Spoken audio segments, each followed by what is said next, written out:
दोस्तों, old is gold में आपका स्वागत। स्वास्थ्य संबंधी चर्चा। देखिए, स्वास्थ्य संबंधी चर्चा का कोई वक्त नहीं होता, कोई दिन नहीं होता, कोई समय निश्चित नहीं होता। स्वास्थ्य एक ऐसा सब्जेक्ट है जिसकी चर्चा किसी भी वक्त की जा सकती है, क्योंकि संसार के अंदर स्वास्थ्य ही सब कुछ है। प्राणी मात्र के लिए, इंसानों के लिए, पशु पक्षियों के लिए और जितने भी जानवर हैं उन सब के लिए स्वास्थ्य ही जीवन है, स्वास्थ्य ही सब कुछ है। अगर ये जो पूंजी आपके पास सुरक्षित है तो आप किसी भी मार्केट के अंदर कोई चीज़ खरीद सकते हैं। अगर आपने इस पूंजी को ख़त्म कर दिया है तो आपका स्थान कहीं नहीं। इसलिए अपनी इस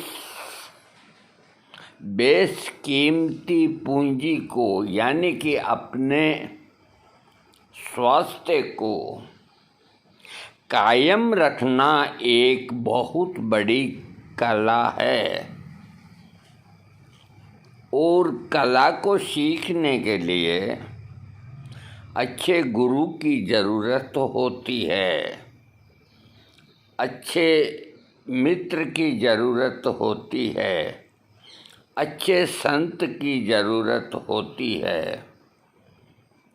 तो आपको इस कला को सिखाने में माहिर हो। ये कला ज़रूर सीखनी चाहिए।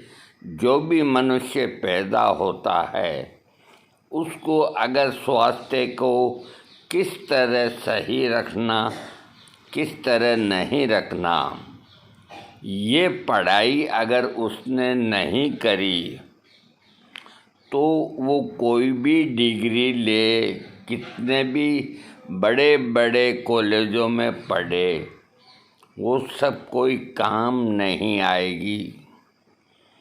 सबसे पहली डिग्री स्वास्थ्य को अच्छा रखने के लिए लें, उसके बाद बाकी आपकी जो इच्छा हो वो करें। तो मैं स्वास्थ्य संबंधी चर्चा के अंदर संभोग क्रिया से संबंधित जो रोग होते हैं उसका आज मैं होम्योपैथिक के अंदर उपचार बताऊंगा, क्योंकि आयुर्वेद के अंदर बहुत उपचार हैं, लेकिन कई चीज़ें ऐसी है कि कल मैंने कस्तूरी का भाव एक बहुत बड़े वैद्य से मालूम किया, तो उन्होंने कहा कि कस्तूरी मेरे पास मिल जाएगी। और मैंने कहा भाव क्या है? तो उन्होंने कहा कि 11,000 रुपया ग्राम। तो मेरे को प्राप्त हुई है। तो जब 11,000 रुपया ग्राम उनको मिली है और तो वो 11,000 में कैसे देंगे? कुछ तो अपना मार्जिन रखेंगे। उसके अलावा मैंने ये कहा कि वो 100% काम करेगी या नहीं करेगी।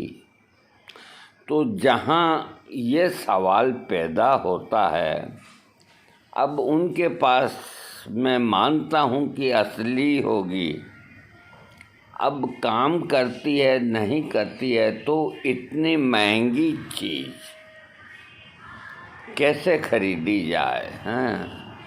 तो होम्योपैथी का सहारा लें आप। होम्योपैथी के सहारे से आप अपनी मंजिल को तय कर सकते हैं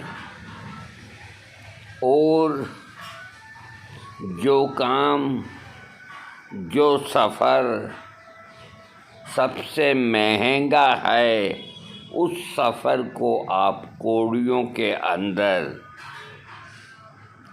प्राप्त कर सकते हैं। बस थोड़ा सा अपने मन को, विवेक को और अपने मन की आस्था को मजबूत बनावें।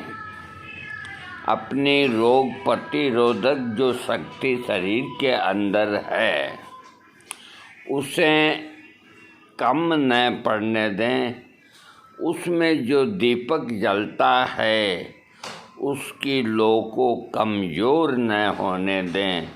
उसमें तेल की कमी होती है तो तेल भरते रहें, और जब तक आप तेल भरते रहेंगे दीपक के अंदर, दीपक रोशन करता रहेगा।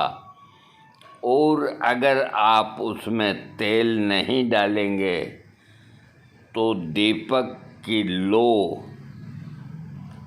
क्रमशः कम होती होती एक दिन बुझ जाती है। इसीलिए होम्योपैथिक चिकित्सा एक ऐसी चिकित्सा है जिसके अंदर 10 रुपये के अंदर भी इलाज हो जाता है, 100 रुपये में भी हो जाता है, 5,000 रुपये में हो जाता है, 2,000 में हो जाता है। कैसे भी हो, होम्योपैथिक के अंदर आज की तारीख के अंदर जितनी चिकित्सा पद्धतियां हैं, उनके अंदर सबसे सस्ता और सबसे अच्छा इलाज आपको मिलता है। तो इसका लाभ उठाना चाहिए। मेरे कहने का मतलब ये नहीं कि आप कोई गिर गया तो होम्योपैथिक डॉक्टर के पास ले गए, किसी के कोई बहुत गंभीर रोग हो गया तो होम्योपैथिक के पास ले गए। ऐसा न करें। इस शरीर के अंदर बहुत से ऐसे रोग हैं जिनका इलाज एलोपैथिक में ही संभव है। बहुत से ऐसे रोग हैं जिनका इलाज आयुर्वेद में सबसे श्रेष्ठ है, और बहुत से रोग ऐसे हैं जिनका इलाज सिर्फ होम्योपैथिक में है। अब रहा सवाल कि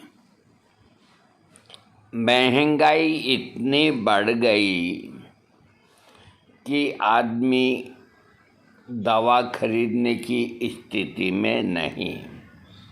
एलोपैथिक के अंदर एक मामूली जो तकलीफ़ है उसे कहते हैं जुकाम।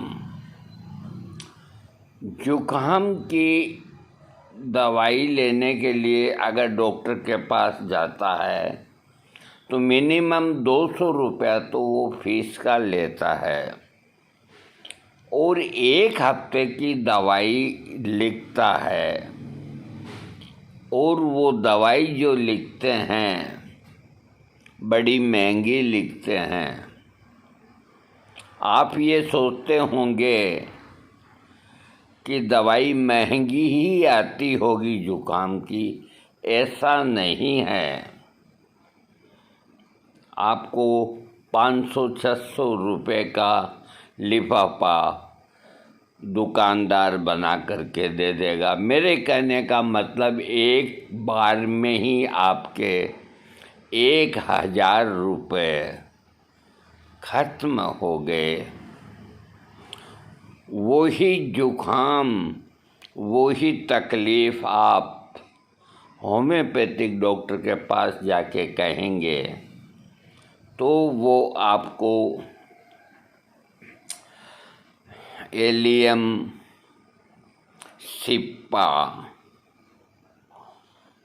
जो जुखाम की एक बहुत अच्छी दवा है, एक फाइल बना के देगा। एक फाइल के ज़्यादा से ज़्यादा 25 रुपये लेगा, 30 रुपये लेगा, और वो पूरे 1 हफ्ता चलेगी। तो उस फाइल से ही आपका जुखाम ठीक हो जाएगा। लेकिन आपको उसके साथ साथ थोड़ा जतन घरेलू प्रयोगों को अपनाना होगा। जैसे आप चाय पीते हैं तो उसके अंदर त्रिकट्टू डालें। त्रिकट्टू का मतलब ये होता है सौंठ, काली मिर्च और पीपर। इन तीनों को इक्वल क्वांटिटी में बना के डब्बी में रखें। इसे त्रिकट्टू कहते हैं। त्रिकट्टू से चाय जो बनी हुई जो भी पीते हैं उन्हें कभी जुकाम होगा ही नहीं। इतनी बढ़िया चीज़ है। और जब ताज़ा अदरक आती है तो अदरक का रस और बराबर मात्रा में शहद, ये आप दिन में 3 बार चाटें तो कुछ ये घरेलू प्रयोग, गर्म पानी पीना और कुल्ले करना, गरारे करना, क्योंकि जुखाम के अंदर सबसे ज़्यादा तकलीफ़ होती है गले के अंदर खराश होने की। और जब खराश होती है तो आदमी का मन खराब हो जाता है। तो इसीलिए होम्योपैथिक सबसे सस्ती चिकित्सा है। अब मैं आपको संभोग क्रिया जो होती है उससे संबंधित जानकारी और दवाइयाँ, ये स्त्री और पुरुष दोनों को ही होती है। पुरुषों में शुक्राणु न होने के कारण संभोग क्रिया के समय कोई परेशानी न हो, लेकिन पुरुष संतान पैदा करने में असमर्थ हो, पुरुष नपुंसक हो, जिसके कारण वह संभोग क्रिया में भी कामयाब न हो। पुरुषों में संभोग क्रिया की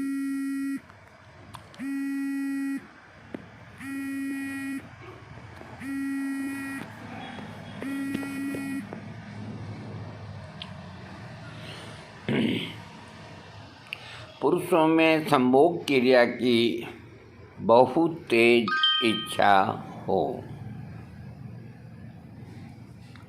स्त्रियों में संतान पैदा करने की क्षमता न हो, यानी कि बांझपन, संभोग क्रिया के समय बहुत ज़्यादा परेशानी हो, संभोग क्रिया से अरुचि हो जाए, संभोग क्रिया से पूरी तरह संतुष्ट न हो, संभोग क्रिया करने से किसी तरह का रोग पैदा हो जाए, संभोग क्रिया करने की बहुत तेज इच्छा हो।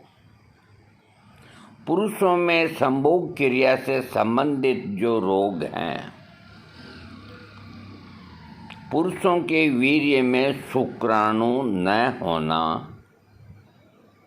नपुंसकता के रोग में रोगी को जो औषधियाँ दी जाती है वे ही औषधियाँ वीर्य में शुक्राणुओं को कमी होने पर या न होने पर दी जाती है, क्योंकि इन औषधियों के दिए जाने के बाद पुरुष संतान पैदा करने में समर्थ हो जाता है। इसके लिए जो प्रमुख औषधियाँ हैं टर्नेरा यानी कि डेमियाना। कल एक कमेंट्स में मेरे श्रोता ने पूछा कि हाई ब्लड प्रेशर रहता है, क्या मैं डेमियाना ले सकता हूँ? तो मैंने नीचे जवाब दिया, अकेले डेमियाना को न लें। तो ये टर्नेरा और डेमियाना एक ही चीज़ होती है। ये दवा जो है इसको थोड़ा समझ के लें आप। अगर इस दवा को, डेमियाना को, आप 2-4 दवाओं के साथ में मिला करके लें तो आपको कोई चीज़ सोचने की ज़रूरत नहीं, वो लाभ ही करेगी। और जहाँ ऐसी स्थिति आती है, ऐसी स्थिति आने न दें कि आप मदर टिंचर के अंदर जो सेक्स जैसी बीमारियों का सब्जेक्ट होता है उसमें एक मदर टिंचर आप लें। ऐसी स्थिति न आने दें। अगर कोई आपका डॉक्टर डेमियाना ही सिर्फ लिखता है कि इसकी 20-20, 25-25 बूंद दिन में 3 बार 4 बार 1 महीना खाएं, तो निश्चित है कि डेमियाना अपना कुछ दुष्प्रभाव आपकी बॉडी में छोड़ेगा। क्योंकि ये जो दवा है ये एक बहुत ताकतवर दवा है। और ताकतवर दवा को, मान लीजिए कोई ताकतवर पहलवान है और वो बैठ गया और उसे कहें कि भाई अब तुम उठ जाओ, मैं नहीं उठूँगा, तुम्हारे में ताकत हो तो उठा लो, तो फिर अपने पास क्या चारा है? अपने पास जो चारा है वो ये कि अपन 2-4 आदमियों को इकट्ठा करके और उसको उठा करके एक तरफ करें। तो डेमियाना को अकेले न लें, चाहे इसके साथ में आप एवेना सेटाइवा ले लें, कोई भी ले लें, अश्वगंधा न लें। सिर्फ 3 दवाइयाँ मदर टिंचर्स के बिना आप कोई भी सेक्स प्रॉब्लम का कॉम्बिनेशन न काम में लें, ये मेरा अनुभव है। तो 3 दवाओं के अंदर डेमियाना के साथ अगर आपको डेमियाना लेना है तो एवेना सेटाइवा या अश्वगंधा या कोई भी दूसरा 3 मदर टिंचर तो होने चाहिए, उसे आप ले सकते हैं। अब 2 जो मदर टिंचर डेमियाना के साथ आप करेंगे तो डेमियाना की जो साइड इफ़ेक्ट पैदा करने की जो मामूली जो ताकत है उसको एवेना या उसके साथ जो आप नुफलूटिया या कोई भी मदर टिंचर लेते हैं, तो जब एक साथी के साथ में 2 साथी और मिल जाते हैं, एक दोस्त के साथ 2 दोस्त और हो जाते हैं, तो अगर वो दोस्त कोई गलत करता है तो वो उसे नहीं करने देंगे।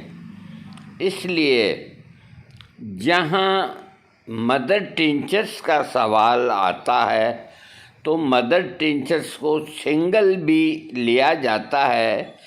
किस तरह के मदर टिंचर को सिंगल लिया जाता है?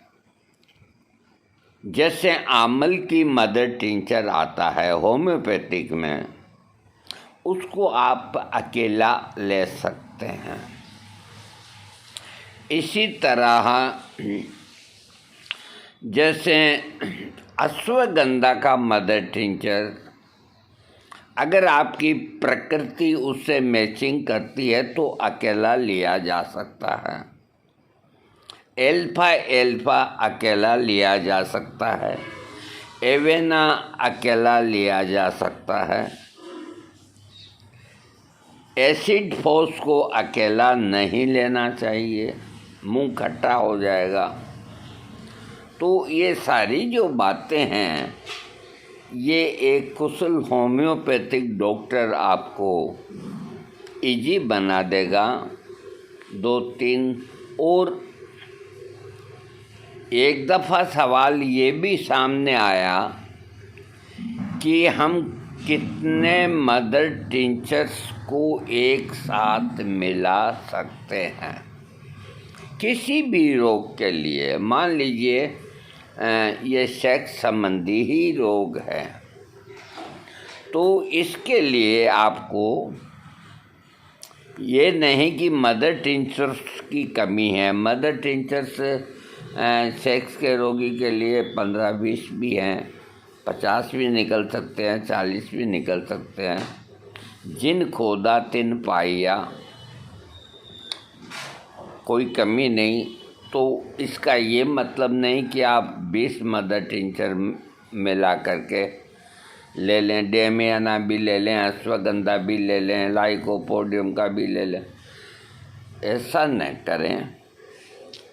आपको अधिक से अधिक 7 ये बहुत ज़्यादा बता रहा हूँ मैं, 4 या 5 मदर टिंचर्स ही शामिल करने चाहिए।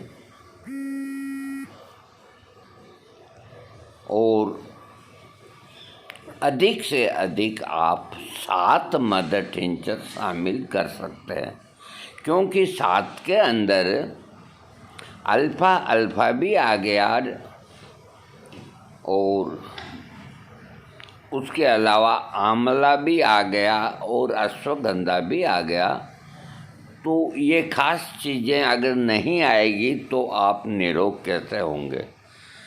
तो इनको अगर शामिल करते हैं तो 7 की गिनती हो जाती है, इससे अधिक न लें। और लेते हैं तो अब इसका कोई प्रमाण नहीं कि वो आपको लाभ पहुंचाए या ना पहुंचाए।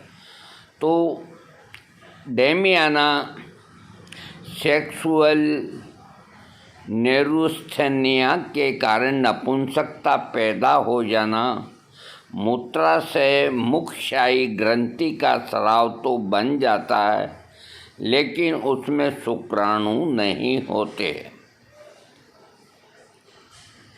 ऐसे रोगियों को डेमियाना मदर टिंचर 30 से 40 बूंद गुनगुने पानी में मिलाकर रोज़ाना 2-3 बार देना चाहिए। अब इन्होंने ये लिख तो दिया, ये नहीं लिखा कि कितने दिन देना चाहिए।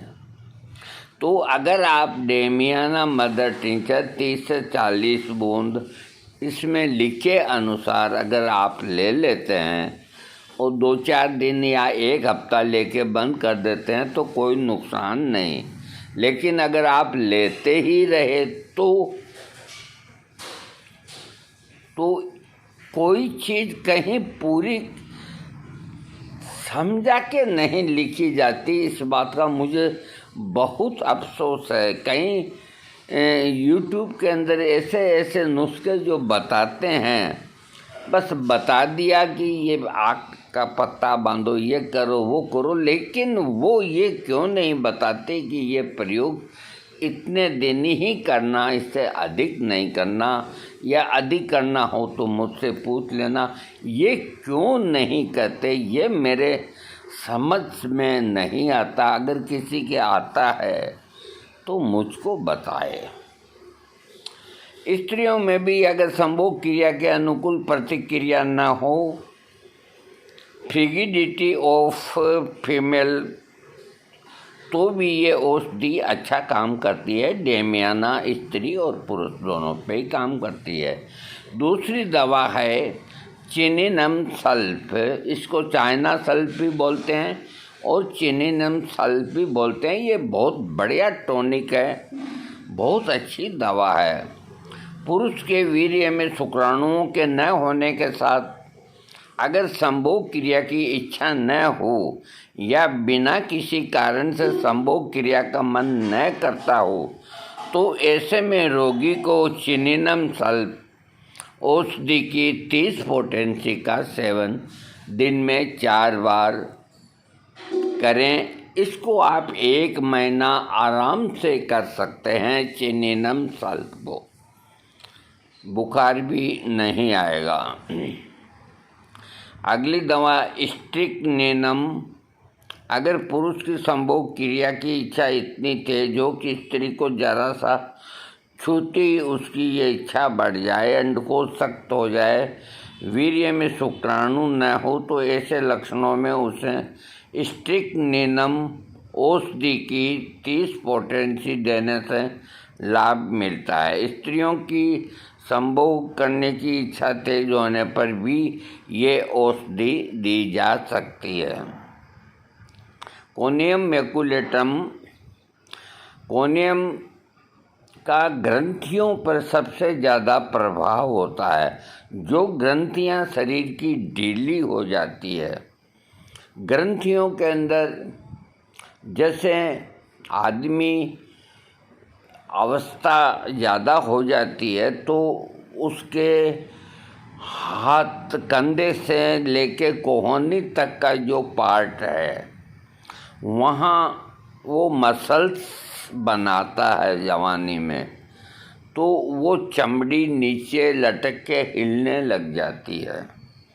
तो इसका मतलब है वहाँ की ग्रंथियाँ कमज़ोर हो गई है। तो कोनियम इसी तरह पूरे शरीर के अंदर जो ग्रंथियाँ हैं, जो अवस्था के हिसाब से या कोई बीमारी की वजह से अगर कमज़ोर पड़ गई है तो वो उसको टाइट करती है। हर चीज़ को समझना चाहिए। एक खाली पेनिस का ही कड़ापन नहीं, कोनियम हर चीज़ को कड़ा बनाती है, मांसपेशियों को ताकत दे करके और गाढ़ा बनाती है, यानी कि सख्त बनाती है। उसमें सारी चीज़ें आ गई, शरीर का प्रत्येक अंग आ गया। तो कोनियम बहुत अच्छी दवा है, लेकिन इसको बहुत सावधानी से और अपने डॉक्टर की राय से ही लें। ये नहीं कि आप लेते ही रहें। और कोनियम को अधिकतर 200 पोटेंसी में लेना चाहिए, बहुत से 30 पोटेंसी में लेते हैं। तो जहाँ कोनियम 200 पोटेंसी में लेने का सवाल है तो 11 दिन से अधिक न लें। अगर आपको कोनियम को लंबे समय लेने का है तो 5-6 और दवाइयाँ मिलानी होगी, वो आप कभी मुझसे पूछ सकते हैं। तो आप 1 महीना 2 महीना ले सकते हैं और कोनियम का पूरा लाभ उठा सकते हैं। शुक्राणु अंडकोशों से ही आते हैं, जो खुद ही ग्रंथियां हैं। अगर पुरुष को नपुंसकता के साथ वीर्य में शुक्राणु भी न हो, यौन उत्तेजना न हो, बहुत ही कम हो, पुरुष स्त्री के साथ यौन संबंध बनाने के काबिल न हो, स्त्री के जरा छूते ही उसका वीर्यपात हो जाता है, तो कोनियम 200 पावर में बढ़िया काम करती है। अगली दवा आयोडम। आयोडम अगर वीर्य में शुक्राणु न होने के कारण अंडकोश में सूजन आ जाए या सख्त हो जाए, अंडकोशों में पानी भर जाए, सूजन आ जाए, तो ऐसे रोगी को आयोडम औषधि की 30 पोटेंसी दी जा सकती है। ये औषधि स्त्रियों के स्तनों में सूजन आने पर भी काम करती है। पुरुष नपुंसकता होने के साथ उसमें संभोग करने की भी शक्ति न हो, जिसे अंग्रेजी के अंदर इम्पोटेंसी और डिसीरेडिक्रेसेड के नाम से पुकारते हैं। तो सबसे बेस्ट जो मदर टिंचर है नुफरलुटियम पुरुष में संभोग क्रिया की इच्छा न होना, नपुंसकता, पेशाब करते समय मल क्रिया के दौरान वीर्य अपने आप गिरना, लिंग का ढीलापन पड़ जाना जैसे लक्षणों को नुफरलुटियम औषधि का मदर टिंचर बहुत बढ़िया काम करता है और इसकी 6 पोटेंसी भी बढ़िया काम करती है। अगली दवा ओनोस्मोडियम पुरुष और स्त्री दोनों की संभोग क्रिया की इच्छा बिल्कुल समाप्त हो जाती है तो ओनोस्मोडियम को 1,00,000 पोटेंसी में एक खुराक लेनी चाहिए। इससे दोनों की समस्या ठीक हो जाती है। बांझ स्त्रियों की भी संतान पैदा करने में समर्थ होती है ओनोस्मोडियम से। अगली दवा कैलेडियम जनना अंगों पर बहुत अच्छा असर करती है। हस्तमैथुन के कारण पुरुष को नपुंसकता पैदा हो जाना, अच्छी नींद की अवस्था में लिंग का उत्तेजित हो जाना, लेकिन नींद से जागने के बाद उत्तेजना का पूरी तरह से समाप्त हो जाना, जनना अंगों में खुजली होना, स्त्री के साथ संभोग क्रिया करते समय वीर्य का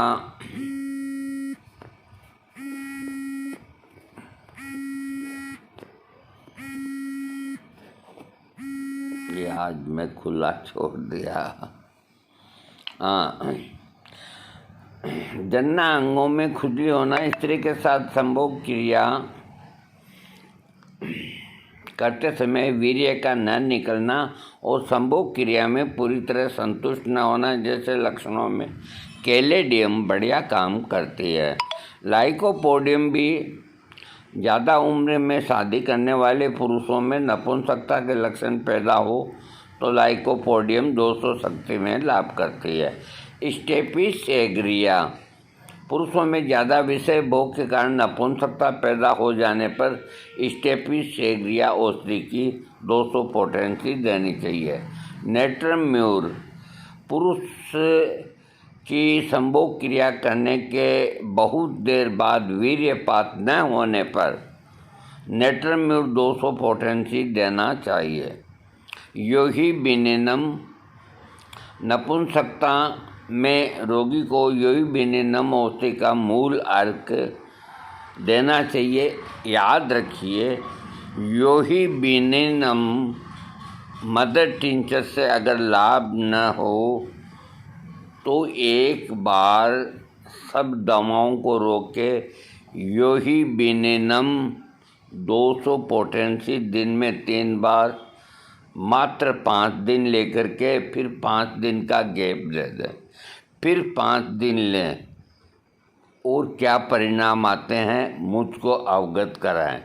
याद रखें बाकी शरीर स्वस्थ होना चाहिए, कम से कम शरीर में कहीं बर्निंग या एसिडिटी या जलन ये अगर है तो इसका प्रयोग नहीं करें। सेबल चेरुलेटा एक बहुत बढ़िया दवाई है, मदर टिंचर में काम करती है। ये कैथेटर को छुड़ा देती है, इतनी अच्छी दवा है, ताकतवर दवा है। जिनके जनना अंग ठंडे पड़ जाते हैं, लिंग अंड को सिकुड़ जाते हैं, ऐसे लक्षणों में सेबुल चेरुलेटा का मदर टिंचर बहुत बढ़िया काम करता है। पुरुषों में यौन उत्तेजना का तेज होना, फ्लोरिक एसिड पुरुष में अगर यौन उत्तेजना बहुत तेज हो जाती है, उसको अपनी बीवी से संभोग करने में भी यौन उत्तेजना शांत नहीं होती। बहुत सारी स्त्रियों से संभोग क्रिया करता हो, हर समय आने जाने वाली स्त्रियों को वासना भरी नज़रों से देखता रहता है, उस समय हर समय यौन उत्तेजना बढ़ी हुई रहती है, जिसके कारण उसे अपने सगे संबंधी भी नज़र नहीं आते। ऐसे लक्षण वाले रोगी को फ्लोरिक एसिड औषधि की 30 पोटेंसी देनी चाहिए। ऐसे कामुक स्त्रियों को भी ये औषधि दी जा सकती है। अगली दवा फॉस्फोरस। रोगी को बार बार यौन उत्तेजना तेज हो जाती है। रोगी अपने मन में कामुक विचारों को निकालना चाहता है लेकिन निकाल नहीं पाता। इस तरह के अगर लक्षण किसी में हो तो फॉस्फोरस को हमेशा 30 पावर में देना, 200 में भूल करके भी ना दें और लंबे समय तक भी ना दें। अगली दवा है ओरिगेनम। ओरिगेनम 30 शक्ति हस्तमैथुन करने वाली स्त्री और पुरुष दोनों के लिए लाभदायक है।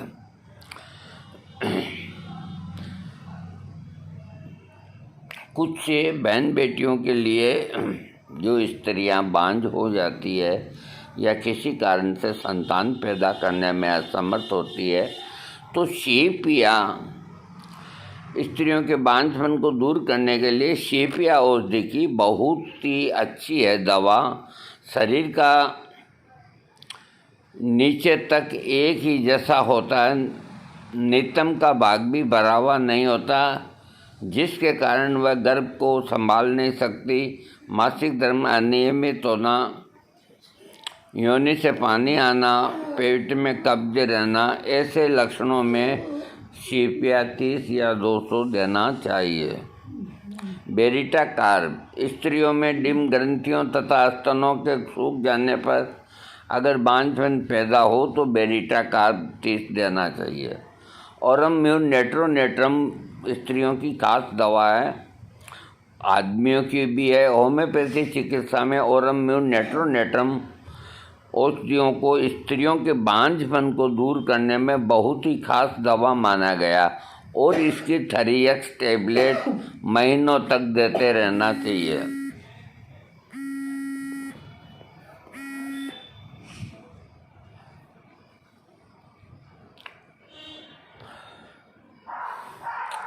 इसके अलावा पल्सेटिला, शेपिया, कैलकरिया कार्ब, ये कई जो दवाइयाँ हैं ये स्त्रियों के लिए बहुत लाभदायक है।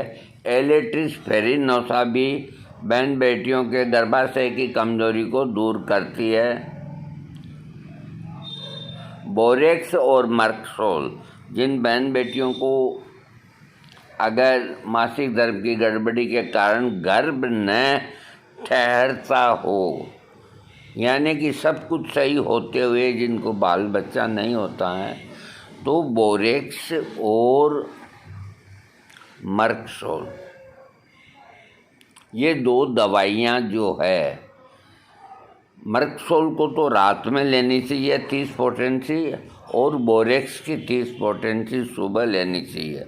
1 महीना तक लेनी चाहिए। भगवान ने चाहा तो उनकी इच्छा पूरी हो जाएगी।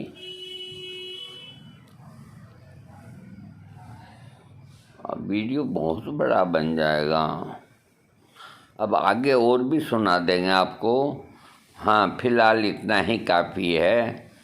आप इन दवाओं का सेवन करें और अपने डॉक्टर से परामर्श करके करें।